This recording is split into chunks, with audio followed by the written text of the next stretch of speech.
Hi guys, good evening. आप सब कैसे हैं?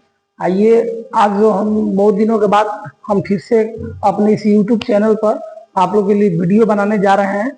आइए देखिए, आज जो हम क्लास आपको चालू करेंगे वो क्लास 10th के लिए जो होगा क्षेत्र मिति होगा। जो हमारा क्लास आज का चलेगा वो क्षेत्र मिति के लिए चलेगा। तो क्षेत्र मिति आप लोगों को पढ़ना है, क्लास 10th में पढ़ना है। बहुत ही इंपॉर्टेंट चैप्टर है।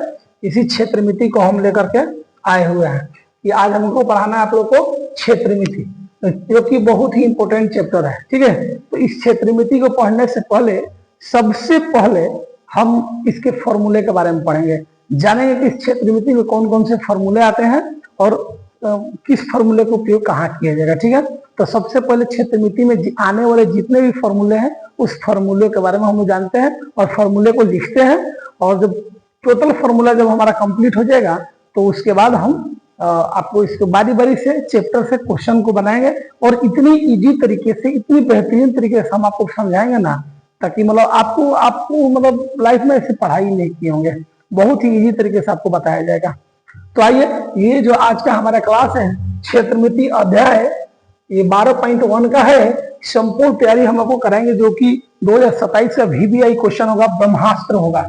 ये जो भी प्रश्न होगा आपको ब्रह्मास्त्र के रूप में मिलेगा, यानी आपके 2027 के बिहार बोर्ड के मैट्रिक एग्जाम में आने वाला ही प्रश्न आपको मिलेंगे यहाँ पे। ठीक है, एकदम VBI प्रश्न, जो कि एकदम बहुत इंपॉर्टेंट प्रश्न होंगे, जो आपको एकदम आइए ही जाएंगे एग्जाम में। ठीक है, तो सबसे पहले हम क्या करेंगे, इसके क्षेत्र मिति का हम सबसे पहले फॉर्मूला को जानेंगे। क्षेत्र मिति में कौन कौन से फॉर्मूले आते हैं, सबसे पहले उस फॉर्मूलों को हम जानेंगे। ठीक है, तो आइए देखते हैं। सबसे पहले चलते हैं फॉर्मूले की तरफ।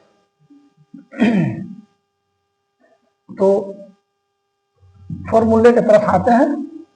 सबसे पहले क्षेत्र मिति का जो हमें फॉर्मूला पढ़ना है, तो इसमें हम लोग पहले पढ़ते हैं, हम लोग आप लोग जिसके घन का नाम सुने होंगे, इस घन के बारे में हम लोग पढ़ेंगे। ठीक है ना, जो घन है इस घन के बारे में हम लोग पढ़ेंगे कि घन क्या होता है, इसके फॉर्मूले कैसे होते हैं। तो देखिए, ये हमारा है घन। क्या है? घन है। तो इसमें हमारा कुछ फॉर्मूले होते हैं, जैसे आपको मैं बता देता हूं। घन की इसकी प्रत्येक जो भुजा होती है वो ए होती है, ए भी ए और ए भी ए। प्रत्येक जितनी भुजाएं होती है ये हमारी ए होती है। ठीक है ना, इसको हम लोग घन कहेंगे। क्या कहेंगे? इसको हम घन कहेंगे।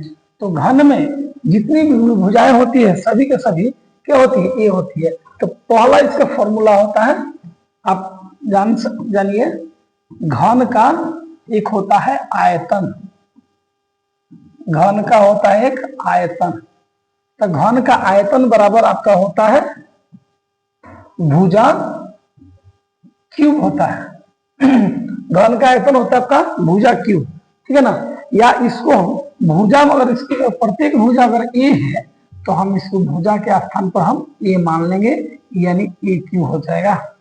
ठीक है, दूसरी होता है, इसका दूसरा फॉर्मूला होता है घन का, दूसरा इसका, ये एक नंबर है। दूसरा इसका होता है घन का एक होता है पार्श्व पृष्ठीय क्षेत्रफल। पार्श्व पृष्ठ का क्षेत्रफल, पार्श्व पृष्ठ का क्षेत्रफल जो होता है वो होता है 4 गुणे भुजा का स्क्वायर होता है। ठीक है ना, 4 गुणे भुजा का स्क्वायर, यानी हम यहाँ पर 4 गुणे भुजे के स्थान पर अगर हमारा ए है तो यहाँ पर हम लिख सकते हैं ए स्क्वायर, या इसको हम 4a स्क्वायर भी लिख सकते हैं। ठीक है, तीसरा इसका होता है फॉर्मूला, तो घन का संपूर्ण पृष्ठीय क्षेत्रफल, पृष्ठ का क्षेत्रफल,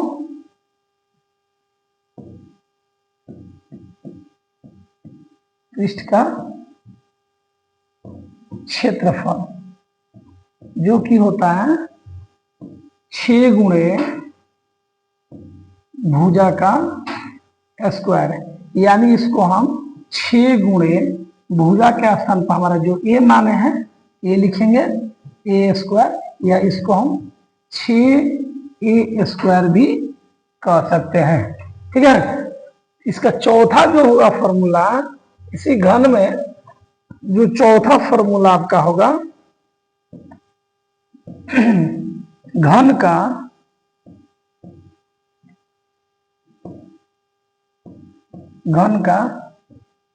विकर्ण, घन का विकर्ण। तो घन का जो विकर्ण होता है ये बराबर होता है √3 गुणे भुजा, √3 गुणे भुजा, या इसको आप कह सकते हैं √3 गुणे ए, या इसको √3a कह सकते हैं। तो ये जो 4 फॉर्मूले हमने लिखा है, ये 4 के 4 फॉर्मूले क्या चीज के हैं? घन का है। ये जो चारों के चारों फॉर्मूला है ये घन का है, यानी घन का, अब घन का अगर आपको आयतन निकालना हो, तो घन का आयतन निकालना हो तो इस फॉर्मूला से निकाल सकते हैं, भुजा क्यू अर्थात ए क्यू हो जाएगा। घन का पार्श्व पृष्ठ का क्षेत्रफल जो होता है ये होता है 4 गुणे भुजा का स्क्वायर होता है। तीसरा होता है घन का संपूर्ण पृष्ठ का क्षेत्रफल, या यहाँ पर पूर्ण पृष्ठ का क्षेत्रफल भी कहा जाता है, ये होता है आपका 6 गुणे भुजा का स्क्वायर, 6 का 6, भुजा के स्थान पर अगर ए है तो ए हमने रख दिया, ए स्क्वायर, यानी बन गया हमारा 6a स्क्वायर, यानी 6a स्क्वायर आपका बन गया। चौथा जो है घन का विकर्ण, घन का विकर्ण, तो घन का विकर्ण होता है √3 गुणे भुजा, अर्थात √3 गुणे भुजा में अगर हम ए माने हैं तो ए ले लिए, यानी आपका हो जाएगा √3a हो गया। ठीक है ना, तो ये जो है ये हमारा था घन का, ये था घन का फॉर्मूला। अब इसके बाद हम लोग पढ़ेंगे घनाभ का। ठीक है, तो ये देखते हैं घनाभ के लिए। देखिए, जिसको मालूम ना होगा तो कृपया इसको नोट कर लेंगे, बहुत ही इंपॉर्टेंट फॉर्मूला है, या इस फॉर्मूले को स्क्रीनशॉट ले सकते हैं आप लोग।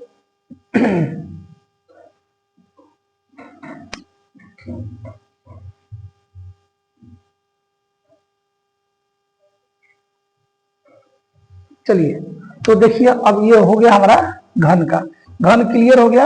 अब हम लोग आते हैं घनाभ। घनाभ में हम थोड़ा सा देखेंगे, जो घनाभ होगा, एक मिनट, ये देखिए, अब आएंगे हम लोग घनाभ के लिए। तो घनाभ के लिए अगर हम लोग आते हैं तो ये जो फिगर आप देखिए, ये घनाभ के लिए होता है, थोड़ा सा लंबा होता है, ये ऐसे होता है, हालांकि जो शेप होता है घन के जैसे बनाना पड़ता है, लेकिन ये थोड़ा सा अलग होता है, ये लंबा होता है।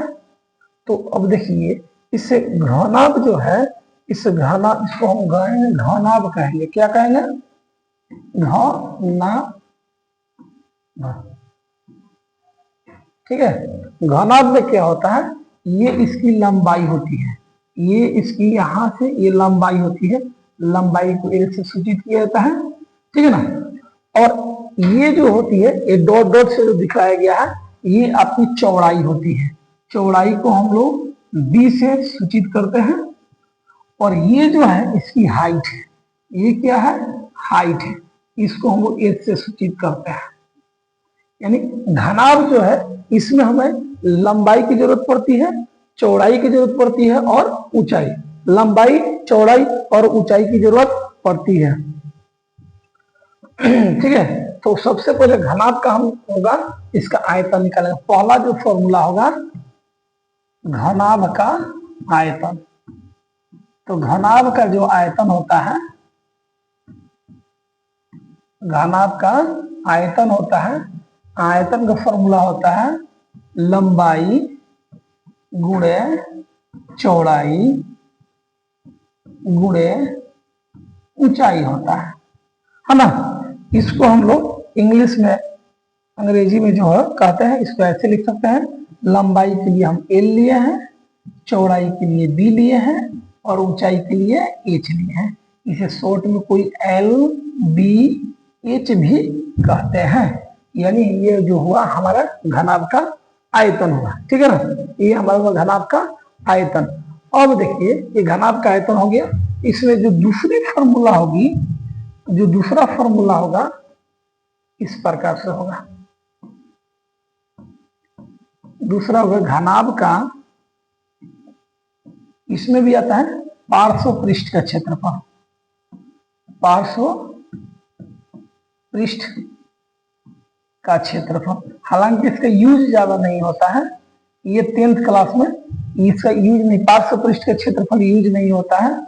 ये होता है 2 into L plus B into H होता है। ये होता है आपका पार्श्व पृष्ठ का क्षेत्रफल, ठीक है ना। और तीसरा जो होगा आपका घनाभ का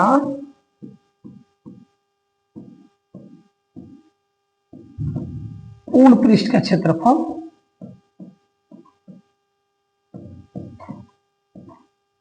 पूर्ण पृष्ठ का क्षेत्रफल या संपूर्ण पृष्ठ का क्षेत्रफल जो होगा ये आपका होगा 2 into L B plus B H plus L H. जहां आपको मालूम है एल को लंबाई कहा जाता है, बी को चौड़ाई कहा जाता है और एच को ऊंचाई कहा जाता है, ठीक है ना। और जो तीसरा होगा इस घनाभ के लिए, सॉरी चौथा, जो चौथा फॉर्मूला होगा, इस चौथे फॉर्मूला को हम लोग कहते हैं घनाभ का विकर्ण। क्या कहते हैं? घनाभ का विकर्ण। तो घनाभ का जो विकर्ण होता है अंडर रूट एल का स्क्वायर, लंबाई का स्क्वायर प्लस चौड़ाई का स्क्वायर और प्लस